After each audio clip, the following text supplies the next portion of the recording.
My name is Timothy Eldred. I'm a husband, father, writer, speaker, coffee snob, pipe smoker, bourbon drinker for sure, and a person of faith. I'm also a friendly disruptor of the status quo who's traveled the world to help people discover their true identity. Because my mission in life is to end aloneness and to help people live with authenticity in an artificial world. But I can't do that alone. That's why I'm glad you're here. So, welcome. This is Square Peg, Round Hole.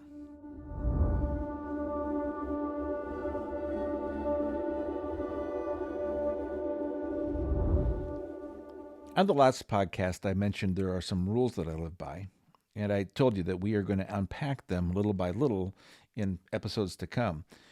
I specifically mentioned the idea of being impeccable with my words. Well, I'm going to add to that today, just not my words, but thoughts as well. And so we'll dig into that. Now, the practice of being impeccable with my words is not original with me, and I have to give credit where credit is due. It comes from an author named Don Miguel Ruiz. And I've really been impacted by his writing in the recent years. So I want to unpack some of his wisdom with you. What does it mean to be impeccable with your words? How does that translate into ending aloneness or living with authenticity? Well, there are five specific points that he spells out that I just want to go through quickly before we dig in a little further. He says first that speaking with integrity, honesty, and truthfulness is the first approach to being impeccable with your words. What does that mean, speaking with integrity? How to be honest, how to be truthful. I think we're afraid of that. I think that we're afraid if we really tell people what we think. First of all, we don't tell people what we think. Where's the integrity in that? So I just think that's pretty much self explanatory. And that goes into number two, say only what you mean. I had a conversation yesterday on the phone with a friend of mine, and we were talking about some of his career moves and choices. And I gave him everything that I was really thinking. And I promised him at the end of the conversation, there's nothing that I haven't told you. There's nothing I haven't told you. And I meant that. There's nothing I was holding back because I didn't want to hurt his little feelings. No, I told you exactly what I meant, and I gave it all to you. Now, the third one I find quite interesting, speak what you desire. I find that most people's conversations, my conversations, if I'm not careful, reflect on not what I desire, but what I regret. We're always looking back. It's something we can't do over. There's no do over, something I can't change. And I do think it's important to reflect, but sometimes we just get hung up there instead of like thinking ahead, which you can't change either, but you can speak what your desires and your dreams are and what the next steps are. So I really like point number three. Number four, avoid speaking negatively about yourself and others. That's where we're really going to land today. And so I won't extrapolate on that right now. And so use your words in a positive direction. I think that's kind of a duplication in some ways of number three, of speaking what you desire. Like, look ahead, speak positively about what you want to do, what you accomplish. And he says, of truth and love, or in truth and love. And boy, isn't that missing? It's just missing from our world. Maybe it's because it's missing from our lives. Again, not passing judgment, but just asking the question, do we lack truth? Do we lack love? Are we just a negative culture? So positivity is hard for us? Sometimes I think it is, because I look across the landscape of like our culture, and I wouldn't say I'm astonished, but I'm disappointed. And I'm not saying I'm disappointed in just everybody else. I'm disappointed in me too, that there's an absence of those five guidelines in our world. Because people seem to use their words absolutely carelessly in the way we speak of situations we face, people we encounter, opinions that we have about something that, doesn't sit right with us. I mean, think about it. We see it in politics, for sure. We see it in politics all the time. We hear it in our offices, hear it in the hallways of schools for kids. It permeates our homes. That's no doubt. I mean, if you've ever turned on talk radio, that's how they make their money. I mean, It's not like yay, rah, rah, let's all go. It's about the other guy or against the other person or against the other team. You name it. I think we're pretty careless with our words because figured out being careless with your words to speak negatively about other people, it pays the bills. I mean, it sells soap in commercials. I mean, everything is built around tearing somebody down. That's what we do with our words. We tear people down. We gossip. We exaggerate. We criticize. We judge. And honestly, we condemn. We condemn people who don't look like us, people who don't act like us, who believe the way we believe. And I know that sounds all really derogatory and indicting, but sometimes you just have to admit the truth in order to fix the truth, or at least try to manage the truth in a better way. Maybe even more damaging, though, because we can recognize we speak poorly and negatively about others. More damaging is the way that we use words against ourselves. We tend to plant seeds of doubt, seeds of destruction with the words that we speak. And I wonder if that's because maybe we just don't understand the power of words. Or maybe at least we have forgotten that words build up, words tear down, words kill, words destroy. Words matter. And I don't think that's like an epiphany for anybody listening. We know that words matter. But where's the discipline that goes with our understanding that words matter? I bet if you look back, I can remember words spoken. Maybe they were words of anger. Maybe they were from a parent, a neighbor, a teacher, the asshole kid on the playground. I don't know what it is, but something was spoken that stuck in your head and you still remember them. Something triggers them and you recall what that was. And usually, when you recall those words, they hurt.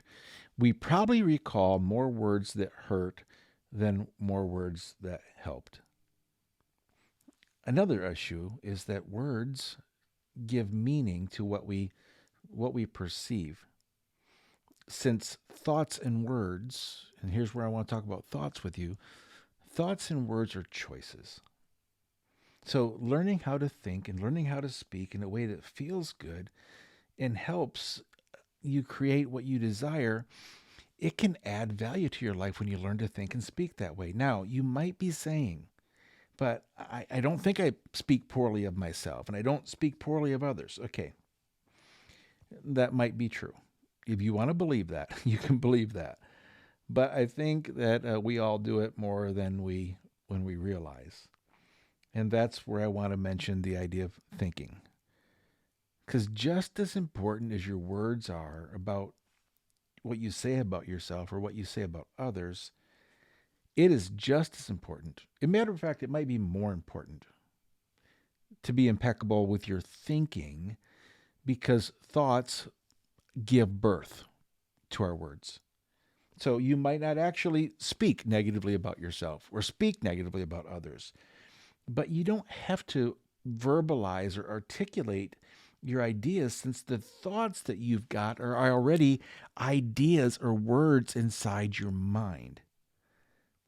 And what we think usually or eventually becomes who we are.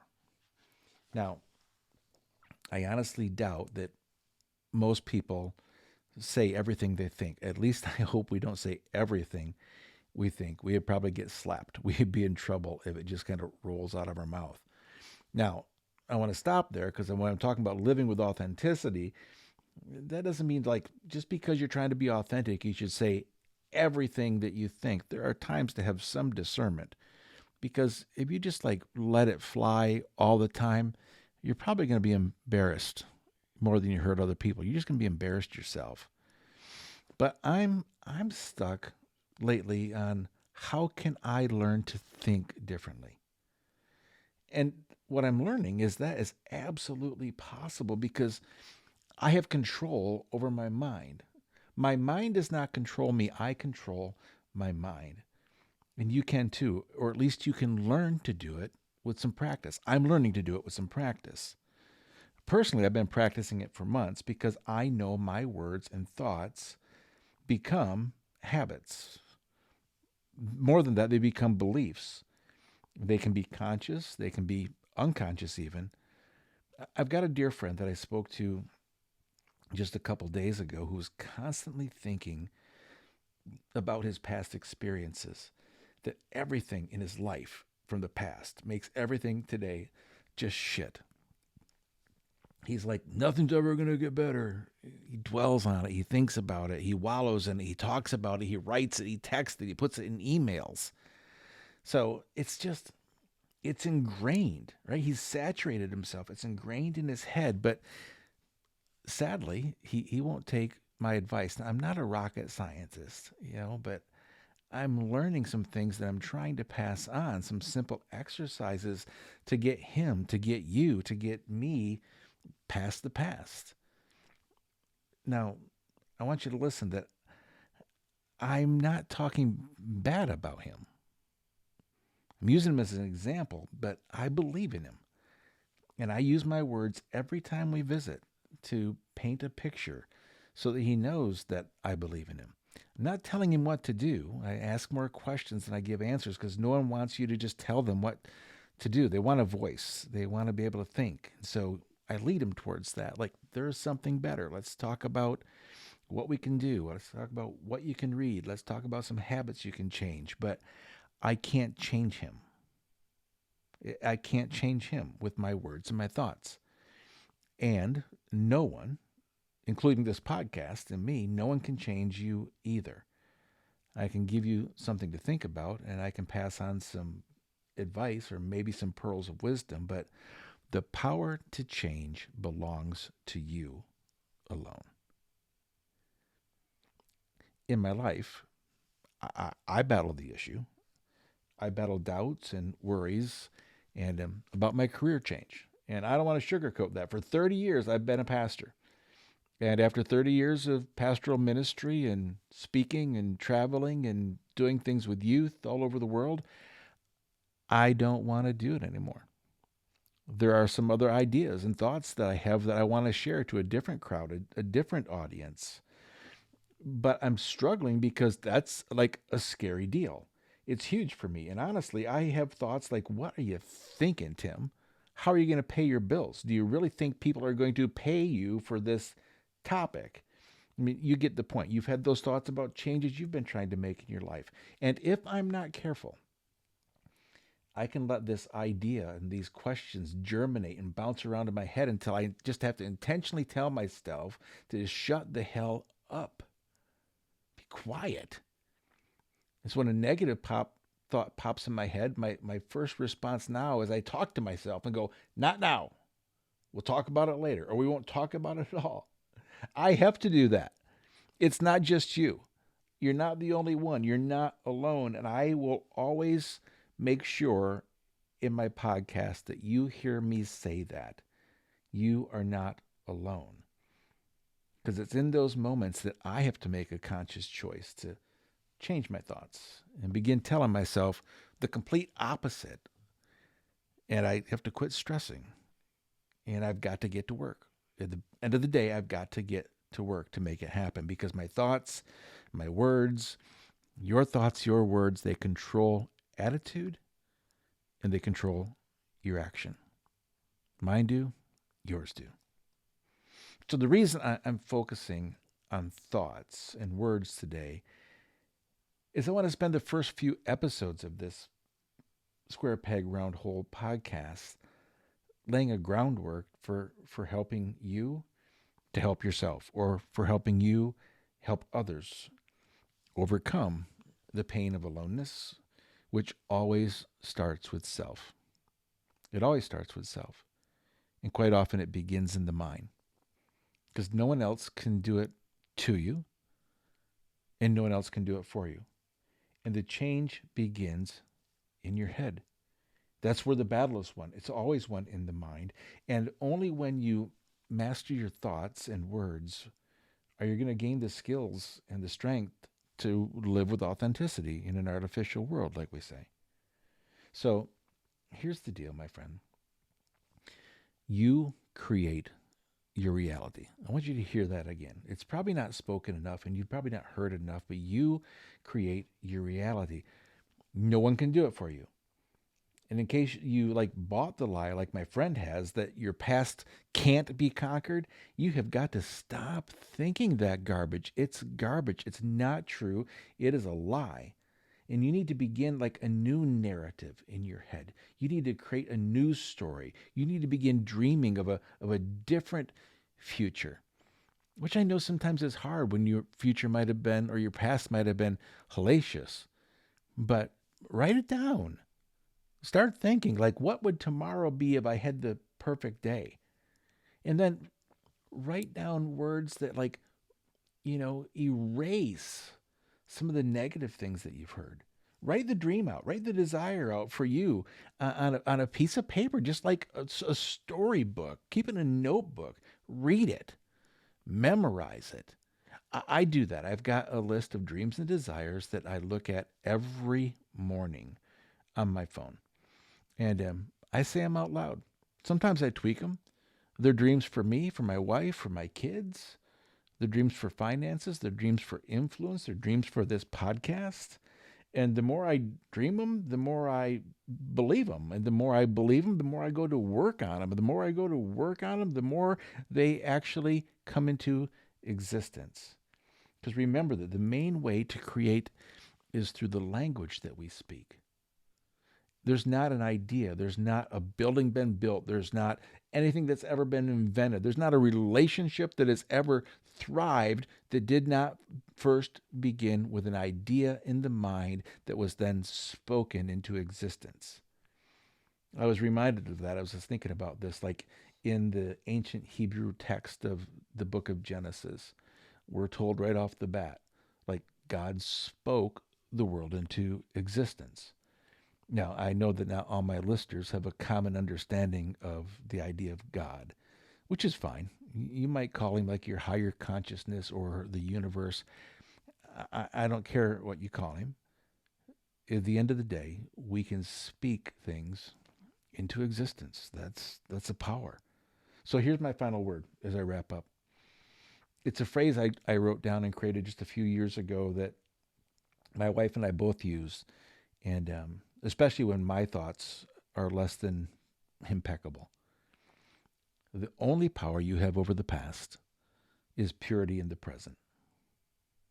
I'm going to say it again. The only power you have over the past is purity in the present.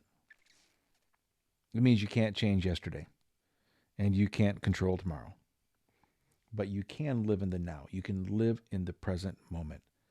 So being a square peg in a round hole means being authentic. And being authentic begins in your mind. So thank you for listening. Join me on the next episode.